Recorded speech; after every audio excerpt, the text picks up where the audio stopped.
Well, hello. I'm going to be talking about basically what I'm studying here at the academy and how basically going through the whole process of what I do here. So I am in sound design, and a little about what I do is that it is the process of specifying, manipulating, or generating audio elements, which could be anything from dialogue to sound effects to ambience to even music. It's used for film, TV, production, radio, video game development. Anything that you basically hear a sound in there's usually a sound designer behind that creating that sound.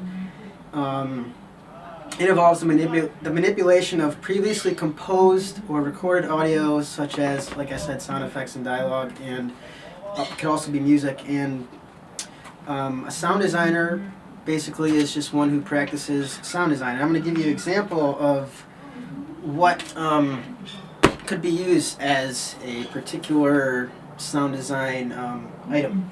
So for machine guns in war movies, a lot of the times it's really hard to record an actual machine gun being fired. Well, one, because they're really loud. Two, I mean, you would have to go to a firing range, and it just take a lot of time. So what you can do, instead of recording a gun, is you can take a water bottle, empty water bottle, and what I have here are just some pennies. So I'm going to put these pennies in the water bottle, just like maybe, I don't know, it's like 8 pennies here. So I'm going to put them in, and I'm going to put the lid back on it, and I'm going to shake it. I'm going to shake it really, really hard. I'm not just going to go like that, but if you shake it hard enough, it can replicate the sound of a machine gun. And here, watch. See, like that. So you would record that, and obviously it's very loud, so you can't just use that recording. You'd have to bring it into a program and edit it. And I'm going to show you just a brief demonstration as to what I would be doing with it.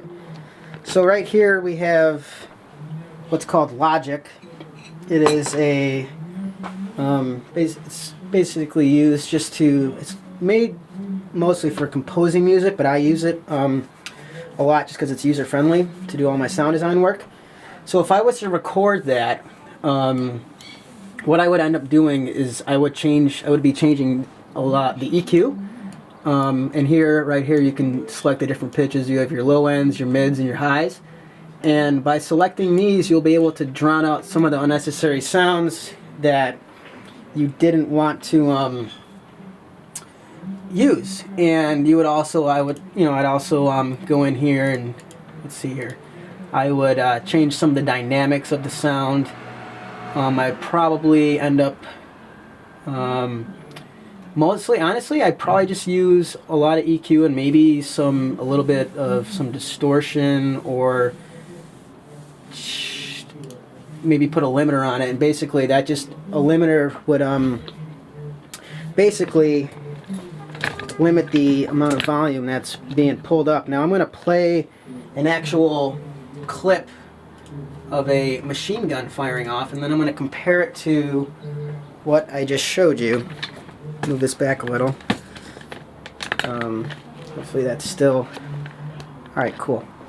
So I'm going to play this, and then I'm going to use my water bottle, which I don't know where it went. Where did it go? Oh boy. And my battery's going to die. Alright, well, I got another water bottle right here, so I'll just do it with this. And I'm sure different water bottles will sound different.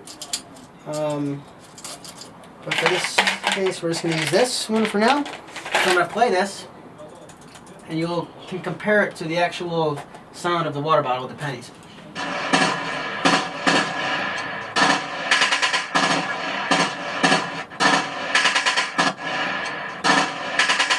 So right there you hear some reverb. Basically it sounds like it's echoing in like a hall or something. And that's something you can also add to your recording in Logic. So I'm going to do this again. You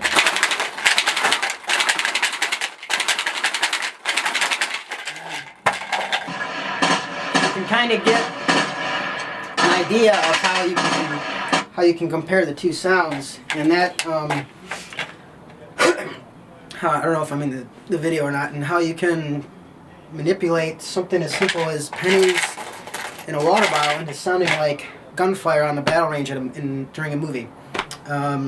So that's my presentation for you. I hope everybody has a great Thanksgiving.